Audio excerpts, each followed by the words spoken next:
मैं श्रीमती प्रेम परिहार। आज हम आरबीआई एक्ट के प्रमुख प्रावधानों के बारे में जानकारी प्राप्त करेंगे। इस प्रावधान का विस्तृत अध्ययन करने से पूर्व हम आपको ये बता दें कि आज हम इसके कुछ ही बिंदुओं का अध्ययन करेंगे, शेष का हम अगले वीडियो में अध्ययन करेंगे। पहला बिंदु है हमारा अधिनियम की कुल धाराएं। इस अधिनियम में कुल 61 धाराएं हैं, जिनमें समय समय पर परिवर्तन करके हटाया भी गया है। कुल अध्याय इस अधिनियम के अंदर कुल 5 अध्याय हैं। तीसरे अध्याय को अलग अलग भागों में बांटा गया है। इस तरह इसमें अधिनियम की भाषा में 7 अध्यायों के बारे में जानकारी दी गई है। पहला अध्याय है प्रारंभिकी, दूसरा अध्याय है स्थापना, पूंजी, प्रबंध एवं व्यवसाय, तीसरा अध्याय रिजर्व बैंक के केंद्रीय बैंक के रूप में कार्यों का विवरण, तीसरे का ही अभाग साख सूचनाओं का एकत्रीकरण एवं आपूर्ति, तीसरा अध्याय व्यभाग गैर बैंकिंग तथा अन्य वित्तीय संस्थाओं द्वारा निवेश प्राप्ति एवं उपयोग संबंधी प्रावधान,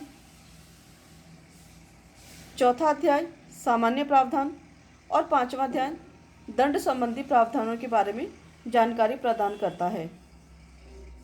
अगला बिंदु है अनुसूचियां।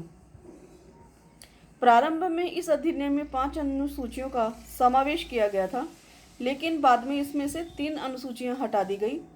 अब केवल 2 ही अनुसूचियां हैं, जिसमें प्रथम अनुसूची में रिजर्व बैंक के कार्यक्षेत्र का निर्धारण तथा दूसरी अनुसूची में अनुसूचित बैंकों के बारे में जानकारी दी गई है। इन अनुसूचित बैंकों की संख्या परिस्थिति काल के अनुसार बदलती रहती है। कुछ बैंकों का इस अनुसूची में नाम जोड़ा जाता है और शर्तें पूरी न होने पर इन बैंकों में से नामों को हटा भी दिया जाता है। अगला बिंदु है अधिनियम का कार्यक्षेत्र। इस अधिनियम को प्रारंभ में जम्मू कश्मीर को छोड़कर संपूर्ण देश में लागू किया गया था, किंतु अधिनियम में 1956 में संशोधन करके यह जम्मू कश्मीर में भी लागू होने लग गया। अतः इस समय यह पूरे देश में लागू है। रिजर्व बैंक की पूंजी। रिजर्व बैंक ऑफ इंडिया की स्थापना के समय कुल पूंजी 5 करोड़ रुपए थी, जो 100 रुपए के 5 लाख अंशों में विभाजित थी। यह पूंजी प्रारंभ में निजी अंशधारियों को आवंटित की गई तथा केंद्र सरकार के पास में 2.2 लाख रुपए का हिस्सा ही था। 1948 में बैंक का राष्ट्रीयकरण करने के बाद बैंक की समस्त पूंजी केंद्र सरकार द्वारा खरीद ली गई। अतः आरबीआई की संपूर्ण 5 करोड़ की राशि अब केंद्र सरकार के स्वामित्व में है। प्रबंधन। अधिनियम की धारा 8 के अनुसार रिजर्व बैंक का प्रबंध उसके केंद्रीय निदेशक मंडल के हाथ में होता है, जिसमें 20 निदेशक हो सकते हैं। इसके अंतर्गत 1 गवर्नर होता है, 4 डिप्टी गवर्नर होते हैं और संचालक 15 होते हैं। इसके नियंत्रण में भी स्थानीय मंडल भी होते हैं, जो 4 प्रकार के हैं: पूर्वी क्षेत्र के, पश्चिमी क्षेत्र का, उत्तरी क्षेत्र का और दक्षिणी क्षेत्र का। पूर्वी क्षेत्र में कलकत्ता, जिसके अंडर में 5 निदेशक हैं। पश्चिमी क्षेत्र में मुंबई, जिसके अंडर में 5 निदेशक हैं। उत्तरी क्षेत्र में नई दिल्ली, जिसके अंडर में भी 5 निदेशक हैं। और दक्षिणी क्षेत्र में चेन्नई, जिसके अंडर में भी 5 निदेशक हैं। सभी स्थानीय मंडलों में 5-5 निदेशक भारत सरकार द्वारा मनोनीत किए जाते हैं। इस प्रकार इस निदेशक मंडल के माध्यम से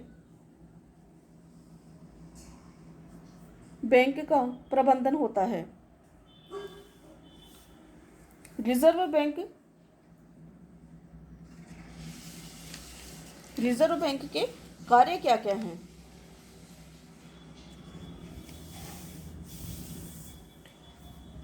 रिजर्व बैंक ऑफ इंडिया अधिनियम 1934 की धारा 17 में रिजर्व बैंक के कार्यों के बारे में विस्तार से बताया गया है, जिसमें पहला बिंदु है बिना ब्याज की जमाएं प्राप्त करना।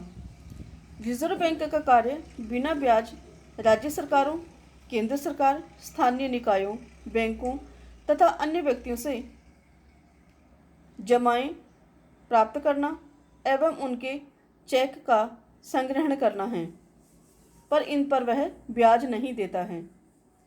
दूसरा है बिलों का क्रय विक्रय एवं पुनर्कटौती। रिजर्व बैंक के कार्यों में श्रेष्ठ व्यापारिक बिलों का क्रय विक्रय तथा पुनर्कटौती करना शामिल है।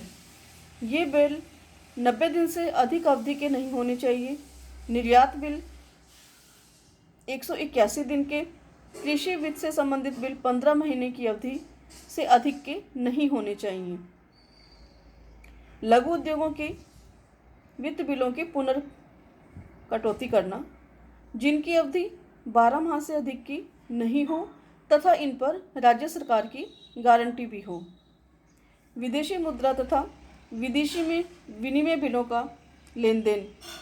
रिजर्व बैंक के कार्यों में अधिनियम की धारा 17(3)(b) के अंतर्गत अंतर्राष्ट्रीय मुद्रा कोष के किसी राष्ट्र से लिखे गए ऐसे विपत्रों, कोषागार पत्रों की पुनर्कटौती करने का प्रावधान है जो भारत के निर्यात व्यवहारों तथा अन्य किसी कारण से लिखे गए हैं।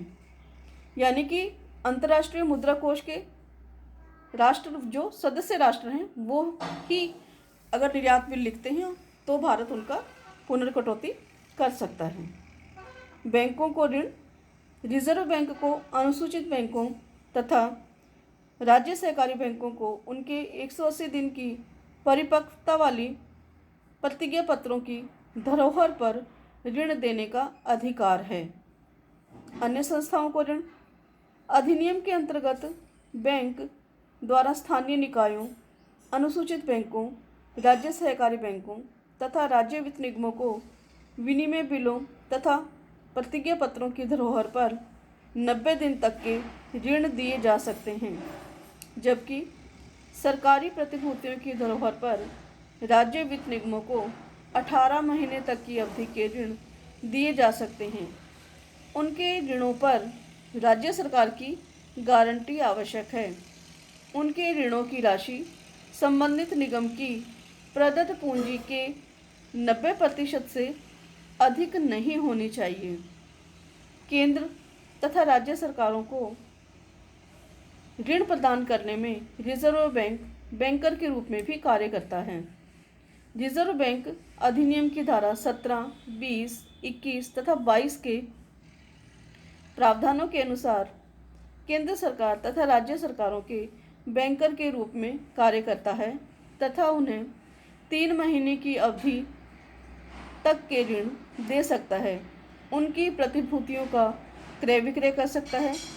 उनके लिए करों, ऋणों की राशि का संग्रहण, उनकी जमाओं को बिना ब्याज रखना तथा सरकार के ऋणों की व्यवस्था करना, यह इसके प्रमुख कार्यों में शामिल है। रिजर्व बैंक सरकार के प्रतिनिधि के रूप में भी कार्य कर सकता है, जिसमें यह निम्नलिखित कार्य करता है। विदेशी प्रतिभूतियों का क्रय विक्रय, जिसमें रिजर्व बैंक 10 वर्ष तक की परिपक्वता वाली विदेशी प्रतिभूतियों का क्रय विक्रय भी कर सकता है। समाशोधन ग्रहों का कार्य करता है। रिजर्व बैंक बैंकों तथा अन्य संस्थाओं के आपसी लेन देनों के लिए समाशोधन गृह के रूप में कार्य करता है। बैंकिंग संबंधी प्रशिक्षण एवं अनुसंधान कार्य करने की व्यवस्था का अधिकार भी रिजर्व बैंक को दिया गया है। नोट निर्गमन का एकाधिकार रिजर्व बैंक को अधिनियम की धारा 22 के द्वारा दिया गया है और धारा 23 के अंतर्गत रिजर्व बैंक का नोट निर्गमन विभाग इसके लिए अधिकृत किया गया है तथा धारा 24 के अंतर्गत रिजर्व बैंक 2, 5, 10, 20, 50, 100, 500, 1000, 5,000 तथा 10,000 रुपये तक की राशियों के नोटों का निर्गमन कर सकता है। रिजर्व बैंक द्वारा जारी किए गए नोट विधिग्राह्य मुद्रा के रूप में जाने जाते हैं जब तक कि सरकार इनके विपरीत कोई अन्य प्रावधान न करे। यदि सरकार नोटों के प्रचलन पर प्रतिबंध लगा देती है तो वे नोट विधिग्राह्य नहीं रहते हैं। सरकार के बहुमूल्य धात्विक कोषों एवं विदेशी विनिमय कोषों के संरक्षक के रूप में कार्य। अधिनियम के अंतर्गत भारतीय रिजर्व बैंक सरकार के बहुमूल्य धात्विक कोषों तथा विदेशी विनिमय कोषों को सुरक्षित रखने का अधिकार प्राप्त करता है। भारतीय अर्थव्यवस्था संबंधी आंकड़ों का संकलन एवं प्रकाशन का कार्य भी रिजर्व बैंक द्वारा किया जाता है। मुद्रा तथा साख नियंत्रण का कार्य भी रिजर्व बैंक का प्रमुख कार्य माना जाता है। अगला मुख्य बिंदु है हमारा रिजर्व बैंक को विशेषाधिकार। भारतीय रिजर्व बैंक अधिनियम की धारा 18 में बैंक को विशेष परिस्थितियों में साख नियमन एवं नियंत्रण का विशेषाधिकार दिया गया है, जिसमें यह बताया है कि किसी भी विनिमय बिल या प्रतिज्ञा पत्र का क्रय विक्रय अथवा पुनर्कटौती अथवा एक निर्धारित राशि से अधिक विदेशी विनिमय का क्रय विक्रय करना अथवा किसी राज्य सरकार, सहकारी बैंक अथवा उसकी सिफारिश पर किसी सहकारी समिति को 90 दिन तक की अवधि का ऋण देना, ये तीनों कार्य करने के लिए बैंक को विशेषाधिकार प्राप्त है। रिजर्व बैंक के वर्जित या प्रतिबंधित कार्य। रिजर्व बैंक अधिनियम की धारा 19 के अंतर्गत अनेक कार्य ऐसे भी हैं जिनको रिजर्व बैंक द्वारा प्रतिबंधित है, जिनको रिजर्व बैंक को नहीं करना चाहिए, जिसमें पहला बिंदु है किसी भी प्रकार का व्यापार एवं व्यवसाय करना, किसी कंपनी के अंश खरीदना अथवा अंशों की धरोहर पर ऋण देना, किसी स्थायी संपत्ति को बंधक रखकर अथवा उसके अधिकार पत्रों की जमानत पर ऋण देना, चालू अथवा अन्य खातों में जमा पर ब्याज देना, सामान्य व्यक्तियों को ऋण देना, दर्शनीय बिलों के अतिरिक्त अन्य कोई बिल लिखना या स्वीकार करना। इस प्रकार ये 6 कार्य ऐसे हैं जो रिजर्व बैंक को नहीं करने हैं। अगला मुख्य बिंदु है सरकार के बैंकर, एजेंट तथा सलाहकार के रूप में रिजर्व बैंक। सरकार के बैंकर, एजेंट और सलाहकार के रूप में यह निम्न प्रकार के कार्य करता है, जिसमें सरकार के लिए करों एवं ऋणों का संग्रहण करना, बिना ब्याज सरकारी जमाएं प्राप्त करना, सार्वजनिक ऋणों को प्राप्त करना, चुकाना, उनके ब्याज का भुगतान करना अथवा अन्य व्यवस्थाएं करना, सरकार को ऋण देना, सरकारी प्रतिभूतियों का क्रय विक्रय करना। रिजर्व बैंक को सार्वजनिक ऋणों की व्यवस्था करने के लिए प्रतिफल के रूप में निर्धारित कमीशन वसूल करने का अधिकार होता है। रिजर्व बैंक द्वारा नोट निर्गमन का कार्य करना, ये हम पहले भी इसके कार्यों में जानकारी प्राप्त कर चुके हैं कि किस तरह से बैंक नोट निर्गमन का अधिकार रखता है। पर यहाँ एक महत्वपूर्ण तथ्य यह है कि 1 रुपये का करेंसी नोट और सिक्के जो है भारत सरकार का वित्त विभाग निकालता है। विशेष प्रकार के नोट जो हैं उनको भी आरबीआई अधिनियम की धारा 28(1) के अंतर्गत जारी कर सकता है। अगला मुख्य बिंदु है हमारा नोट निर्गमन के पीछे जो हमारे धरोहर हैं, जो कोष हैं, उनकी व्यवस्था के संदर्भ में। अधिनियम की धारा 33 में रिजर्व बैंक द्वारा जारी किए जाने वाले नोटों के पीछे वैधानिक कोष धरोहर के रूप में रखे जाने का प्रावधान है।